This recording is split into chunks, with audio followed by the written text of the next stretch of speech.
अरुण भी आज बड़ी संख्या में कांग्रेसी यहाँ पहुँचे हुए हैं। किसानों की काफ़ी गंभीर समस्या है, क्या कुछ मांग रही है आप लोगों की? देखिए, भारत भूमि किसानों की धरती है और 70% आबादी हमारे क्षेत्र की खेती किसानी पर निर्भर करती है। लगातार बेमौसम बारिश 3 दिन से जो धान की फसल है, बहुत सारे किसानों ने की फसलें पक गई थी, काट करके खलिहान में रख दिए। इस बेमौसम बारिश की वजह से वो फसल बर्बाद हो गई। खेत में जो फसल पड़ी है वो नष्ट हो रही है, खेतों में जल भराव है। इन्हीं सारी बातों को लेकर के हमने आज कलेक्टर महोदय को ज्ञापन दिया है कि तत्काल राजस्व की टीम गठित करके और गांव-गांव में जाकर के, हर एक खेत में जाकर के सर्वे कराया जाए और किसान को तत्काल राहत राशि दी जाए ताकि वो आगे रबी की फसल की तैयारी कर सके।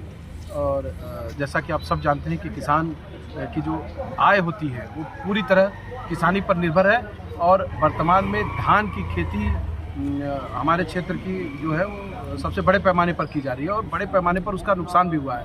तो जिला कलेक्टर तत्काल सर्वे करा करके किसानों को राहत दे, ऐसी हम सब ने मांग की है। मोथा चक्रवाती तूफान जो है वो सिंगरौली में भी भारी तबाही मचाया है, क्या कहेंगे इस पर?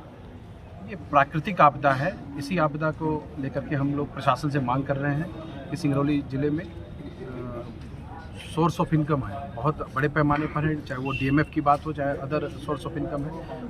उन इनकम से किसानों को कम से कम सिंगरौली ज़िले के किसानों को तो राहत मिलनी चाहिए, उनका अधिकार है, उनका पैसा है। यदि किसी प्रकार की प्राकृतिक आपदा से किसान भाइयों को क्षति हुई है तो जिला प्रशासन तत्काल सर्वे करा करके उसकी क्षतिपूर्ति करे।